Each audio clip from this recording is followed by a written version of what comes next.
নমস্কার বন্ধুরা, কেমন আছো তোমরা সবাই? আজকে চলে এলাম তোমাদের সঙ্গে রবিবারের আড্ডা নিয়ে। এই দেখো, দেখেছো? আজকে দীপককে পাওয়া গেছে। দীপক হচ্ছে পাশে আমার মাসির বাড়ি। আর একদিন বলেছিলাম তোমাদের, মাসির বাড়িতে আইসক্রিমের কারখানা আছে। তো সেই আইসক্রিম কারখানায় এই দীপক হচ্ছে থাকে। তো আজকে রবিবারের বাজারে একটু আমার স্কুল ছুটি দেখে মা আজকে দীপককে পাঠিয়ে এবারে কাঁঠালগুলো পাড়ার ব্যবস্থা করেছে। তোমাদের সেই কাঁঠালগুলো আগে দেখিয়েছিলাম।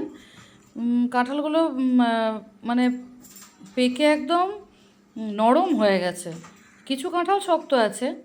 তো মা আজকে করলো কি, ওকে দিয়ে দেখো একের পর এক কাঁঠাল নামিয়ে যাচ্ছে। সব কাঁঠালগুলো মোটামুটি পেরে দিল। আরও একটা কি হয়েছে, এই কদিন প্রচুর বৃষ্টি হওয়াতে বাবা কত গোড়াগুলো অনেক পচে গেছে। প্রায় দিন তো রাত্রের দিকে ধূপ ধাপ করে কাঁঠালগুলো পড়তো। আর কোনো সময় দেখছি পচেও যাচ্ছে, কোনো সময় আবার পাখিতে বা কিছুতে খেয়ে নিচ্ছে। তো সেই করে করে আজকে যাই হোক ওকে পাওয়া পাওয়া গেল। তো বেশিরভাগ কাঁঠালই আজকে পেরে নেওয়া হলো। দেখছো দেখছো বাবারে, আমার যা ভয় লাগে না আসলে। কি বৃষ্টি পড়ে পড়ে গাছগুলো এত স্লিপ কাটছে, একদম কালচে হয়ে গেছে গাছগুলো, গাছের গাগুলো জল পড়ে পড়ে। আর এই দরজা মাথায় নামলো, এখানেও আবার একটু কাঁটা তার আছে, লাগে না। তো যাই হোক, ওরা গ্রামের ছেলে তো ঠিক কায়দা করে সুন্দর করে নেমে যায়। এই দেখো কত কাঁঠাল পেরেছে। আরও কাঁঠাল জানো তো পড়ে নষ্ট হয়ে গেল। আগে দু একবারও এসছে, কিন্তু এত কাঁঠাল একসঙ্গে পারেনি, টাইম পাওয়া যাচ্ছিল না। এবার শুধু তো পাড়ানো, এবার চিন্তা হচ্ছে কাঁঠালগুলোর গতি কী করে হবে। তবে এটা একটা চিন্তা। মা তো বস্তা নিয়ে রেডি ঘরে ভরার জন্য।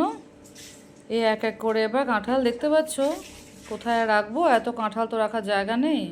কেমন আঠা বেরোচ্ছে দেখো, দেখেছো? তো সেই কাঁঠালগুলোকে সিঁড়ির কোণে এক জায়গাতে এখন আপাতত রাখা হচ্ছে। এটা একটু কুঁজো মতো কেমন একটা, তাই না? কিছু কাঁঠাল খুব ভালো আছে, কিন্তু কিছু আবার দেখছি ভীষণ নরম হয়ে গেছে।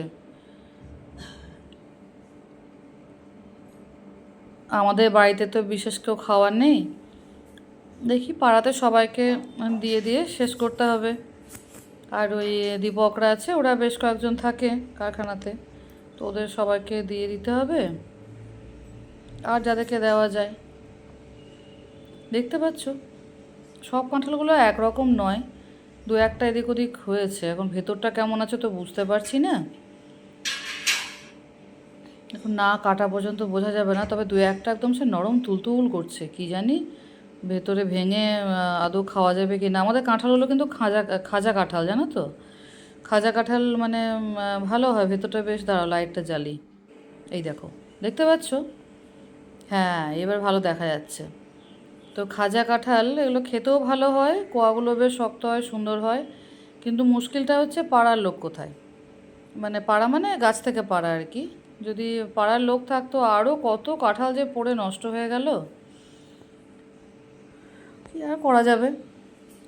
আমার এক বান্ধবী আছে, কালকেই জানতে পারলাম সে নাকি কাঁঠাল খেতে খুব ভালোবাসে, কিন্তু এত দূরে থাকে। ওকে এখন কাঁঠাল আমি দিতে যাব কি করে। আর শুনে মনটা একটু খারাপ হয়ে গেল। কাকু মানে ওই বান্ধবীর বাবা নাকি কাঁঠাল খেতে খুব ভালোবাসতেন। তো উনি গত হয়েছেন, মারা গিয়েছেন। 2 বছর হলো মনে হয়। তো মনটা খুব খারাপই হলো, এত কাঁঠাল আমাদের নষ্ট হয়ে যায়। কাকু এত ভালোবাসে, আমি আগে জানলে হয়তো আমি কাকুর বাড়িতে আমি দিয়ে আসতে পারতাম। কাকুর বাড়িটা আমাদের কাছে এখান থেকে, বাড়ি থেকে। কিন্তু বান্ধবীকে এখন কি করে দিতে যায়। তো দুটো কারণে মনটা খারাপ হয়ে গেল। আর এদিকে মা বাবা মোটামুটি ব্যস্ত হয়ে পড়েছে, কারণ আমার বড় মাসিমণি, বড় যে হাজব্যান্ড আর কি, মানে মেসোমশাই, বড় মেসোমশাই যে, তিনি কাঁঠাল খেতে খুব ভালোবাসেন। তাই বাবা মোটামুটি রেডি হয়ে গাড়ি নিয়ে বেরিয়ে পড়লো কাঁঠাল দিতে যাওয়ার উদ্দেশ্যে, সঙ্গে ছোটো মাসি। আজ তাহলে এইটুকুই থাক, বাবা দিয়ে আসুক, আবার পরে গল্প পরে হবে। টাটা।